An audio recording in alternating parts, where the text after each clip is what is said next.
So the Russian Republicans, treasonous traitor Trump, and ketamine-fueled Elon Musk are all talking about pulling the United States out of NATO, which I find rather interesting as NATO was formed to be a buffer against Russia. One of the most fundamental principles of NATO is Article 5, which says that if one country is attacked, it is an attack on all other countries. And that's the way it's been since the 1940s, since the creation of NATO. The one thing that I find very strange in all of this, of them wanting to pull us out of NATO, is that there's only been one time in the history of NATO that Article 5 has ever been implemented. And that was on September 12, 2001.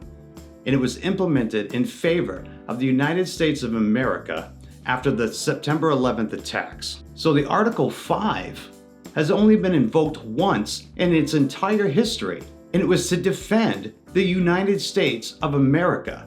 I don't think most people realize that. From October 2001 to May 2002, NATO was providing surveillance aircraft to oversee our skies so that it would free up resources from the United States so that we could find out who committed the attack and find out what our next plan of action was going to be. Not only that, but NATO carried out naval operations in the Mediterranean Sea to deter and find terrorists. Not only that, but NATO also stood by the United States and helped us out with some operations inside of Iraq and Afghanistan. So NATO was in complete solidarity with the United States during all of this. Article 5 has only been invoked, like I said, the one time throughout its entire history, and it was to benefit the United States because we were under attack by Osama bin Laden and the Taliban. And now you have all of these moronic MAGA idiots trying to pull us out of NATO, pull us out of the UN, and do all of this crazy shit to isolate us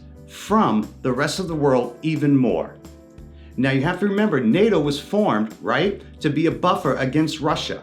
Putin hates NATO. And so here's treasonous Trump once again bowing down before Putin and showing the American people one more time, because they haven't got it through their thick heads yet, that treasonous Trump works for Russia.